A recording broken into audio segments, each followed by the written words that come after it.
I have been promoting in general electric vehicles and more specific Tesla for many years, and you long-time followers knows my arguments why the electrification of the transport is so important. But is it accurate, and is there some other reason why to go electric?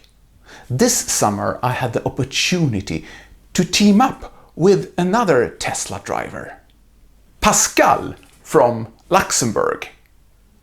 He owns a Tesla Model 3 Performance that he bought for a little bit more than 2 years ago, and he made some modifications to his car. He made it some kind of more modern, perhaps, with its chrome delete. Now all Tesla Model 3s and Y comes with this design. So I had a chat with him and went for a drive comparing the two models. I got to try out the performance acceleration, and it was faster. But first question I had to Pascal was, how did you discover the Tesla brand? The Tesla brand, I mean, it was like more slow discovery. It was not like a specific moment that I could pin to, but I saw the first Teslas, like the first Roadsters, and it was the first time that I discovered that you can also have cars with electric motors, and then slowly it grew on me. There were more Model S's driving around, but I think it was the hype around the Model 3 that really caught me in the Tesla bubble. Okay, and then you decided to order one. Exactly, to make a reservation. Okay. First, when you could make a reservation, I was pretty fast on making the reservation and then waiting, and yeah. So similar like me then, I was doing the reservation on the night of the launch when Elon Musk was standing there and saying that reservation is open. But then it was a long wait for me. Yeah, but I was not as fast, but still I was waiting for some time. But as I told you before, when I got the email that I could order the car, I was just taking 1 year sabbatical, and it wasn't the moment to order a brand new car, and then I waited for another year. Could be like this. I was ordering it directly when I got the email. I think the second, maybe I waited like 24 hours.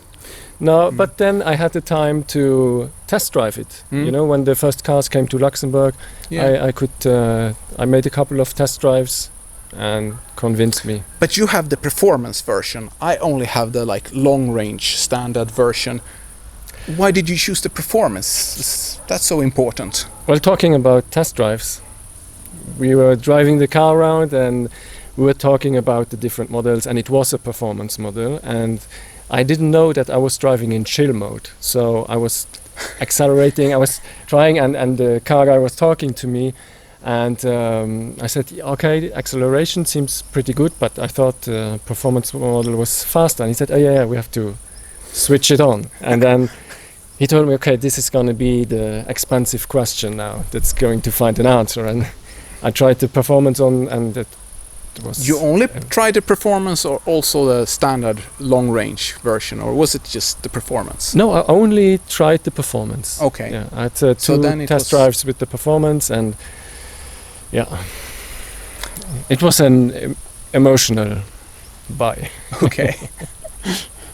Yeah, so this is how the world looks like. So here is my Tesla from Sweden and Pascal's Tesla from Luxembourg. And did you regret that you bought the Tesla? No, I think I had the same fears as other people when you first buy an electric vehicle. How am I going to charge? Am I going to run out of electricity? Is the car going to stop in the middle of the highway or stuff like that? But it took me around 2 to 3 weeks to just adjust to this new mindset, to just no longer thinking about gas stations, but about other ways of charging the car. But then you plug it in at home, you drive in the morning, it's fully charged, so it was never really an issue. This was something that I also realized. After some time I owned the car, I was passing a gas station and I got this reflex like, should I fill up the car?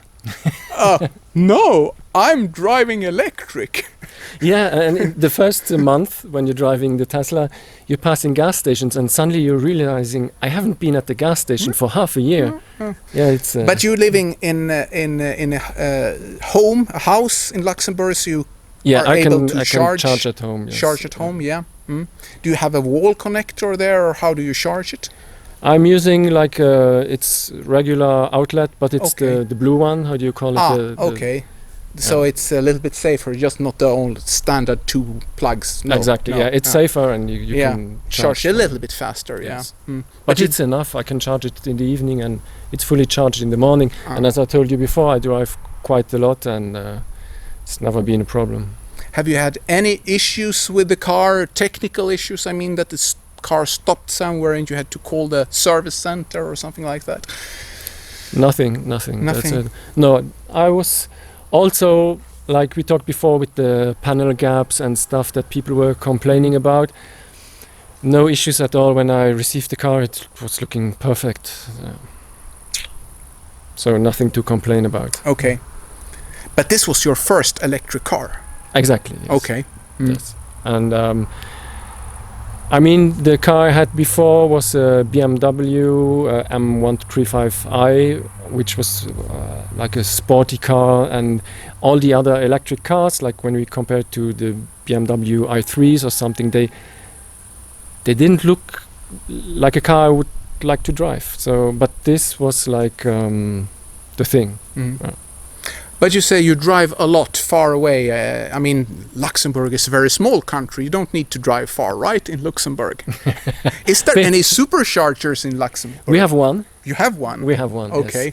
Yes. I think it has 4 stalls, if I recall correctly. I never use it because I can charge at home, so I never. Normally, you shouldn't bother about the charging possibilities in your home city. It's the charging possibilities far away that you should bother about. Yeah, well, let's talk about where we are. I mean, we both drove quite a long time to get here. So we're somewhere in Poland. Yes. And so coming from Sweden or coming from Luxembourg, I mean, it shows that you can drive pretty everywhere in Europe. I've been driving it from Luxembourg through Italy to Switzerland, and it's never been an issue. The breaks that we have to take, like every 3 hours, 2.5 hours, it makes for supercharging. You mean? For supercharging, exactly. It splits up the journey into segments that are easier to manage as a driver, I think. Yeah. If you have people who watching your videos and have like this fear of taking the step into the electric car world, it's something that everybody experiences in the beginning, I think. But not only Tesla owners, but all electric car owners that you talk to, there hasn't been any trouble, I think, after you get used to it, like a few weeks. Yes, if you're just willing to push yourself over the edge in your life, the electric car is not more difficult than to use a gas-powered car. That Pascal is a living proof of.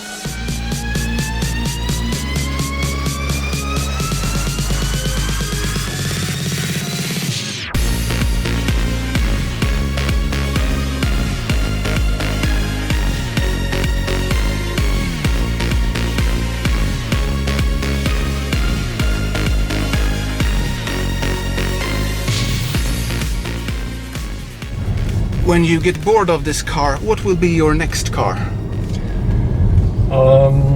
I think would be the Tesla Roadster.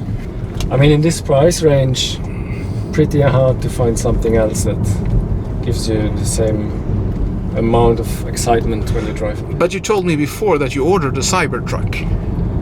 Yeah, I put in the pre-order or reservation for a Cybertruck. But I mean, it's more like a joke, if you can say so, because I think the Cybertruck, as we have seen it, we will not be able to drive it in Europe. Probably need a truck driver's license, and there will need to be some work done on the roads to make them wider, because if I think about our hometown, driving a Cybertruck there, it's going to be difficult.